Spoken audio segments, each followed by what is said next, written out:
আসসালামু আলাইকুম। সকলকে আমন্ত্রণ জানাচ্ছি স্বপ্ন টিভির সন্ধ্যার সংবাদে। আপনাদের সাথে আছি আমি মাহমুদ আনিল হক।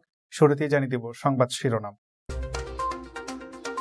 দেশে করোনা ভাইরাস আশঙ্কাজনক বেড়ে যাওয়ায় সকলকে সাবধানে থাকার বিশেষ অনুরোধ প্রধানমন্ত্রীর। লকডাউন বা শাটডাউন তামাশায় পরিণত হয়েছে মন্তব্য মির্জা ফখরুল ইসলাম আলমগীরের। লকডাউনের খবরে বাড়ি যাচ্ছে মানুষ, শিমুলিয়ায় জনস্রোত, ঢাকার রাস্তায় তীব্র যানজট। সময়মতো উৎপাদনে না আসায় কয়লাভিত্তিক 10 বিদ্যুৎ কেন্দ্র বাতিল, জানালেন নসরুল হামিদ। ঢাকা মেডিকেল কলেজের গবেষণা অক্সফোর্ডের 93% টিকা গ্রহণকারী শরীরে পাওয়া গেছে অ্যান্টিবডি। এবং সহকর্মীকে চুমু খাওয়ায় সমালোচনার মুখে ব্রিটিশ স্বাস্থ্যমন্ত্রীর পদত্যাগ। দর্শক, এতক্ষণ শুনছিলেন সংবাদ শিরোনাম, এবার পুরো খবর।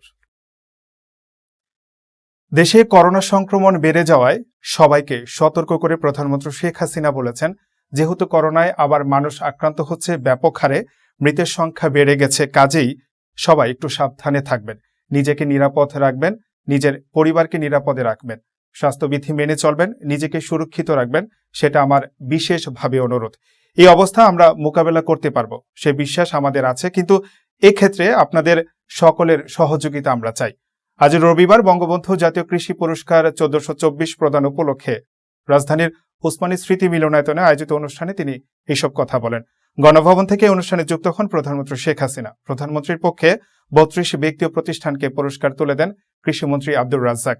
শেখ হাসিনা বলেন, আমি জানি আমাদের যে উন্নয়ন সেটাতে আমরা যথেষ্ট এগিয়ে যাচ্ছিলাম, কিন্তু দুর্ভাগ্য হলো এই করোনা আসার পর বাংলাদেশ শুধু নয়, বিশ্বব্যাপী একটি স্থবিরতা এসে গেছে, যেটা সবচেয়ে দুঃখজনক। আমাদের মতো ঘনবসতিপূর্ণ দেশের জন্য সবচেয়ে কষ্টকর। আমরা করোনাকালে সাধারণ মানুষ যেন কষ্ট না পায় তার জন্য বিভিন্ন ব্যবস্থা নিচ্ছি। করোনা আসার পর বাংলাদেশ শুধু সারা বিশ্বব্যাপী একটা স্থবিরতা এসে গেছে। এই করোনাকালীন সময়ে মানুষ, সাধারণ মানুষ যাতে কষ্ট না পায় তার জন্য বিভিন্ন ব্যবস্থা আমরা নিচ্ছি। প্রায় 23টা প্রণোদনা দিয়েছিলাম, তাতে 1,28,441 কোটি টাকার প্রণোদনা আমরা দিয়েছি। 5 কোটির উপর মানুষ আমাদের সহায়তা পেয়েছেন। আমি সবাইকে অনুরোধ করব, মৃতের সংখ্যা বেড়ে গেছে, কাজে সবাই একটু সাবধানে থাকবেন, নিজেকে নিরাপদে রাখবেন, নিজের পরিবারকে নিরাপদে রাখবেন, স্বাস্থ্য বিধিমালাগুলি মেনে চলবেন। বাংলাদেশে নিরাপত্তা হেফাজতে নিষ্ঠুর আচরণ করা হয়। হিউম্যান রাইটস ওয়াচ সহ কয়েকটি মানবাধিকার সংগঠনের এমন অভিযোগ অসত্য, ভিত্তিহীন এবং উদ্দেশ্যমূলক মনে করেন আওয়ামী লীগের সাধারণ সম্পাদক ওবায়দুল কাদের। তিনি বলেন, কোনো বিচ্ছিন্ন ঘটনা নিয়ে উদ্দেশ্যমূলকভাবে নিরাপত্তা বাহিনীগুলোর বিরুদ্ধে ঢালা অভিযোগ প্রত্যাশিত নয়। এই অভিযোগ কোনো বিশেষ মহলের ষড়যন্ত্রমূলক তৎপরতারই অংশ। ওবায়দুল কাদের রোববার সকালে তার সরকারি বাসভবনে নিয়মিত ব্রিফিংকালে এই কথা বলেন। সুনির্দিষ্ট অভিযোগ কিংবা আদালতের নির্দেশনার পরিপ্রেক্ষিতে গ্রেফতারকৃত ব্যক্তিকে বিদ্যমান বিধিবিধান মতে জিজ্ঞাসাবাদ করা হয় বলে জানান ওবায়দুল কাদের। বিভিন্ন সময়ে ঢালাওভাবে গুমের অভিযোগ করার বিষয়ে আওয়ামী লীগের সাধারণ সম্পাদক বলেন, পরবর্তীতে এসব মিথ্যা প্রমাণিত হয়, যা অতি সম্প্রতি দেখা গেছে। ওবায়দুল কাদের বলেন, আন্দোলনের নামে জনগণের সম্পদ বিনষ্টের সময়ে বাধা দিলে আইন প্রয়োগকারী সংস্থার সদস্যদের উপর সরাসরি হামলার ছবি দেখা যায় থানা আক্রমণ সহ আগুন দেওয়ার ঘটনা। তারা দেশের ব্র্যান্ডের অত্যাচারী, জনগণের সম্পদ লুণ্ঠনকারী। আওয়ামী লীগ রাজনীতি করে মানুষের অধিকার প্রতিষ্ঠার জন্য, আর বিএনপি রাজনীতি করে মানুষ হত্যা, লুণ্ঠন এবং মানুষের অধিকার হরণের জন্য। বিএনপির মহাসচিব মির্জা ফখরুল ইসলাম আলমগীর বলেছেন, করোনা সংক্রমণ ঠেকাতে সরকার ঘোষিত 7 দিনের কঠোর লকডাউন কিংবা শাটডাউন তামাশায় পরিণত হয়েছে। সরকারের অযোগ্যতা ও জবাবদিহি না থাকায় লকডাউন সম্পূর্ণ অকার্যকর হয়ে পড়েছে। আজ রোববার দুপুরে বিএনপি চেয়ারপারসনের গুলশানের রাজনৈতিক কার্যালয়ে আয়োজিত এক সংবাদ সম্মেলনে মির্জা ফখরুল এসব কথা বলেন। এ সময় ফখরুল বলেন, যারা দিন আনে দিন খায় তাদের জন্য খাবারের ব্যবস্থা না করে আর অপ্রাতিষ্ঠানিক খাতের শ্রমিক ও কর্মচারীদের জন্য নগদ টাকা ট্রান্সফারের ব্যবস্থা না করে লকডাউন কখনোই কার্যকর হবে না। মানুষ ক্ষুধার তাগিদে কাজের সন্ধানে ঘর থেকে বেরিয়ে পড়বে। আদতে কোভিড-19 মোকাবেলায় সরকারের কোনো সুপরিকল্পিত কর্মসূচি নেই। ইতিমধ্যে সরকার 7 দিনের পুনরায় লকডাউন কিংবা শাটডাউন ঘোষণা করেছে, যা এখন তামাশায় পরিণত হয়েছে।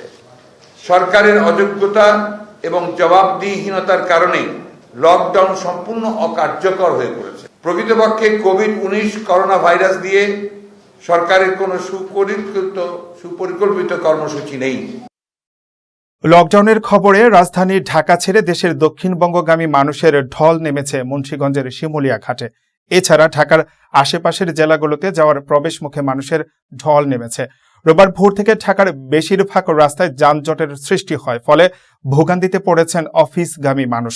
এতে যাত্রীর চাপে শিমুলিয়া থেকে বাংলাবাজারমুখী ফেরিগুলোতে পণ্যবাহী ও জরুরি যানবাহন পারাপারে ব্যাগ পেতে হচ্ছে। পারাপারের অপেক্ষায় শিমুলিয়া ঘাট এলাকায় আটকা পড়েছে কয়েক শত গাড়ি। সময়মতো উৎপাদনে আসতে না পারায় কয়লাভিত্তিক 10 বিদ্যুৎ প্রকল্প সরকার বাতিল করার সিদ্ধান্ত নিয়েছে। আজ রোববার সচিবালয়ে আয়োজিত সংবাদ সম্মেলনে এ তথ্য জানান বিদ্যুৎ ও জ্বালানি ও খনিজ সম্পদ প্রতিমন্ত্রী নসরুল হামিদ। এসব বিদ্যুৎ কেন্দ্র বাতিল হয় কোনো প্রভাব পড়বে কিনা এমন প্রশ্নের জবাবে প্রতিমন্ত্রী বলেন, এগুলো অনেকদিন ধরে বিলম্বিত হচ্ছিল, তাই বিকল্প ব্যবস্থা নেওয়া হয়েছে। আমরা সেভাবেই পরিকল্পনা নিয়েছি, এতে কোনো সংকট তৈরি হবে না। আঞ্চলিক গ্রিড ব্যালেন্সের জন্য ব্যবস্থা নেওয়া হয়েছে। নেপাল থেকে আমদানির বিষয় চূড়ান্ত ধাপে রয়েছে, এখন আর কোনো সংকট নেই। তবে আমরা এখন গুরুত্ব দিচ্ছি বিশেষ করে রিনিউয়েবল এনার্জির ক্ষেত্রে নেপাল থেকে, ভুটান থেকে হাইড্রো পাওয়ার নিয়ে আসা। আমরা আশা করছি যে আগামী মাসেই নেপালের চুক্তিটি ফাইনাল করা হবে।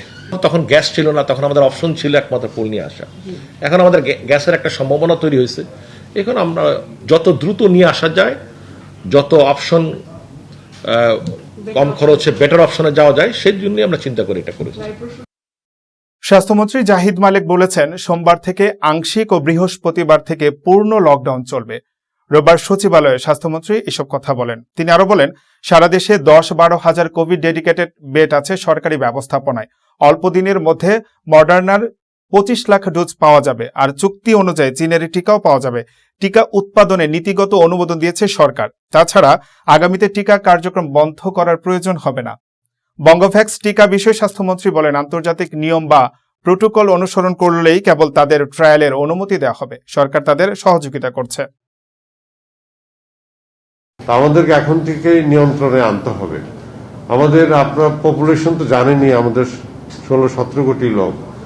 আমাদের যদি কিনা লক্ষ লোক আক্রান্ত হয়ে যায় তাহলে তো কষ্ট হবে, তাহলে তো চিকিৎসা দেওয়াটা তো দুরূহ হয়ে যাবে। সেই জন্য আমাদেরকে এই লকডাউন দিয়ে স্বাস্থ্যবিধি মেনে নিয়ন্ত্রণে আনতে হবে। মেরিন ড্রাইভ সড়কের চেকপোস্টে সেনাবাহিনীর অবসরপ্রাপ্ত মেজর সিনহা মোহাম্মদ রাশেদ খান হত্যা মামলায় কারান্তরীণ টেকনাফ থানার সাবেক ওসি প্রদীপ কুমার দাস সহ অভিযুক্ত 15 আসামির বিরুদ্ধে চার্জ গঠন করেছে আদালত।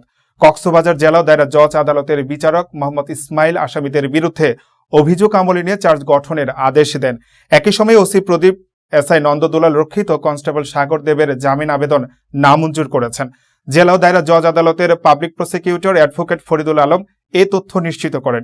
এর আগে চার্জ গঠনের ধার্য দিন হিসেবে রবিবার সকালে ওসি প্রদীপ সহ সব আসামিকে আদালতে হাজির করা হয়। কক্সবাজার জেলা কারাগারের প্রিজন ভ্যানে বেলা 10:30টায় সিনহা হত্যায় অভিযুক্তদের কক্সবাজার জেলা ও দায়রা জজ আদালতে আনা হয়। প্রিজন ভ্যান থেকে আসামিদের নামানোর সময় স্বজনদের কান্নার রোল পড়ে। কঠোর নিরাপত্তায় কাঠ গড়ায় তোলা হয় 15 আসামিকে। করোনা ভাইরাস প্রতিরোধে অক্সফোর্ড অ্যাস্ট্রাজেনেকার উদ্ভাবিত টিকার 2 ডোজ গ্রহণ করেছেন এমন ব্যক্তিদের 93 ভাগের শরীরে অ্যান্টিবডি পাওয়া গেছে, আর যারা 1 ডোজ নিয়েছেন তাদের 41% শরীরে অ্যান্টিবডি পাওয়া গেছে। স্বাস্থ্য অধিদপ্তরের পৃষ্ঠপোষকতায় গবেষণাটি করেছেন ঢাকা মেডিকেল কলেজের মাইক্রোবায়োলজি বিভাগ। বিভাগটির প্রধান অধ্যাপক ডাক্তার এস.এম. শামসুজ্জামান গবেষণাটির তত্ত্বাবধায়ক হিসেবে নিযুক্ত ছিলেন। 308টি নমুনা নিয়ে অ্যান্টিবডি রেসপন্স বিষয়ক গবেষণাটি করা হয়েছে 5 মাস ধরে। এতে সহযোগিতা করেন ঢাকা মেডিকেল কলেজের অধ্যক্ষ ও উপাধ্যক্ষ। প্রথম ডোজ দেওয়ার পরে 41% পার্টিসিপেন্টের মধ্যে অ্যান্টিবডি তৈরি হয়েছে ভ্যাকসিনেশন রিলেটেড। দ্বিতীয় ডোজ দেওয়ার পরে 93% মধ্যে অ্যান্টিবডি প্রোডাকশন। ভ্যাকসিন নিলেই অ্যান্টিবডি তৈরি হওয়া মানেই কিন্তু সে যে ইনফেক্টেড হবে না তা না, ইনফেকশন হবে, সিভিয়ারিটি হবে না।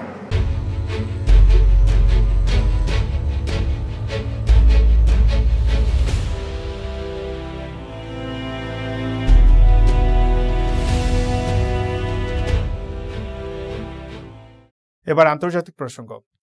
তুরস্কের president Recep Tayyip Erdogan Bosphorus প্রণালীর উপর চাপ কমাতে নতুন খাল খননের ঘোষণা দিয়েছেন। ক্যানাল ইস্তানবুল বসফরাস প্রণালীর সমান্তরাল একটি বিশাল জলপথ যা কৃষ্ণ সাগরকে মারমারা সাগর ও ভূমধ্য সাগরের সঙ্গে সংযুক্ত করবে। শনিবার খালের ভিত্তিপ্রস্তর স্থাপন করেন তুর্কির প্রেসিডেন্ট। অনুষ্ঠানে এরদোয়ান বলেন, আজ আমরা তুরস্কের উন্নয়নের ইতিহাসে একটি নতুন অধ্যায়ের সূচনা করতে যাচ্ছি। এই ৪৫ কিলোমিটার দীর্ঘ জলপথ কৃষ্ণ সাগরকে বৈশ্বিক সামুদ্রিক নেটওয়ার্কের সঙ্গে সংযুক্ত করবে, যা ইউরোপীয় ভূ রাজনীতি এবং শতাব্দীর পর শতাব্দী ধরে দ্বন্দ্বের কেন্দ্রবিন্দুতে কৌশলগতভাবে গুরুত্বপূর্ণ পদক্ষেপ। এরদোয়ানের নিন্দুকেরা অভিযোগ করেন, এই প্রকল্প তুরস্কে পরিবেশগত বিপর্যয় সৃষ্টি করবে এবং দেশটিকে অনাবশ্যকভাবে ঋণে জর্জরিত করবে। এরদোয়ান তার বক্তৃতায় এই প্রকল্প বাস্তবায়নে তার দৃঢ় অবস্থান ব্যক্ত করেছেন। দেশের বাইরে এই প্রকল্প নিয়ে ব্যাপক সমালোচনায় প্রধানত রাশিয়া প্রকল্পের সমালোচনা করে বলেছেন, এই প্রকল্প কৃষ্ণ সাগরে ন্যাটোর প্রবেশ সহজ করবে। বসফরাসের মধ্য দিয়ে যাওয়া জাহাজের সংখ্যা বৃদ্ধিতে চাপ কমানোর কথা উল্লেখ করে এরদোয়ান বলেন, এই প্রকল্পের মূল লক্ষ্য ইস্তানবুলের নাগরিকদের নিরাপত্তা নিশ্চিত করা এবং আন্তর্জাতিক বাণিজ্যে দেশকে গুরুত্বপূর্ণ অবস্থানে নিয়ে যাওয়া। এই প্রকল্পের সকল পর্যায়ে বৈজ্ঞানিক নকশা অনুসরণ করা হচ্ছে। করোনা ভাইরাস বিধিনিষেধ উপেক্ষা করে নিজ দফতরে এক নারী সহকর্মীকে চুমু খেয়ে ও জড়িয়ে ধরার পর সমালোচনার মুখে পদত্যাগ করেছেন ব্রিটিশ স্বাস্থ্যমন্ত্রী ম্যাট হ্যানকক। সহকর্মীকে চুমু খেয়ে ও জড়িয়ে ধরে তিনি সামাজিক দূরত্ব বিধি লঙ্ঘন করেছেন, এই দায়ে ব্রিটিশ স্বাস্থ্যমন্ত্রীর পদ থেকে হ্যানককে সরিয়ে দেওয়ার দাবি উঠেছিল। এরই প্রেক্ষিতে শনিবার হ্যানকক ব্রিটিশ প্রধানমন্ত্রী বরিস জনসনের কাছে পদত্যাগপত্র জমা দিয়েছেন। মহামারীর বিরুদ্ধে ব্রিটিশ সরকারের লড়াই কেন্দ্রীয় স্থানে ছিলেন হ্যানকক। করোনা ভাইরাসজনিত কঠোর বিধিনিষেধ মেনে চলার জন্য জনগণকে নিয়মিত পরামর্শ দিয়েছেন তিনি। গত বছর একজন ব্রিটিশ বিজ্ঞানী একই ধরনের আচরণের কারণে পদত্যাগ করেছিলেন। তার পদত্যাগকে স্বাগত জানিয়েছিলেন স্বাস্থ্যমন্ত্রী।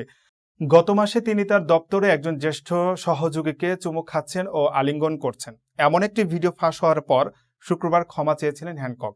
তিনি যখন এ কাজ করেছেন তখন ব্রিটেন জুড়ে বাড়ির বাইরে কোনো লোকের ঘনিষ্ঠ সংস্পর্শে আসার বিষয়ে নিষেধাজ্ঞা জারি ছিল। জনগণকে বিধিনিষেধ মানতে বলে নিজেই তা লঙ্ঘন করায় হ্যানককের বিরুদ্ধে নির্লজ্জ ভণ্ডামির অভিযোগ ওঠে। এদিকে যুক্তরাজ্যের সাবেক অর্থমন্ত্রী সাজিদ জাভিদ স্বাস্থ্যমন্ত্রীর দায়িত্ব নিচ্ছেন বলে জানিয়েছেন আন্তর্জাতিক সংবাদ মাধ্যম বিবিসি। দায়িত্ব নিলে তিনিই হবেন যুক্তরাজ্যের ইতিহাসে প্রথম কোনো মুসলিম স্বাস্থ্যমন্ত্রী। এক টুইট বার্তায় সাজিদ নিজেই ঘোষণা দিয়েছেন। এছাড়া স্থানীয় সময় শনিবার দেশটির প্রধানমন্ত্রী বরিস জনসনের কার্যালয় থেকে নতুন স্বাস্থ্যমন্ত্রী হিসেবে সাজিদ জাভিদের নাম ঘোষণা করা হয়। এর আগে করোনা মহামারীতে স্বাস্থ্যবিধি ভেঙে সহকর্মীকে চুম্বন করার দায়ে সমালোচনার মুখে শনিবার পদত্যাগ করেন ব্রিটিশ স্বাস্থ্যমন্ত্রী ম্যাট হ্যানকক। চুম্বন দৃশ্যের ছবি ভাইরাল হলে অনেকটাই চাপের মুখেই পদত্যাগে বাধ্য হন হ্যানকক। এই ছিল এখনকার মতো স্বপ্ন টিভি সংবাদ। আমাদের সকল প্রকার অনুষ্ঠান এবং আমাদের টিভি ওয়েবসাইট দেখতে ভিজিট করুন www.স্বপ্নটিভিবিডি.com এ, আমাদের facebook.com/স্বপ্নটিভি21 এবং সাবস্ক্রাইব করুন আমাদের ইউটিউব চ্যানেল www.youtube.com/স্বপ্নটিভিতে। আমাদের সাথেই থাকুন। আল্লাহ হাফেজ।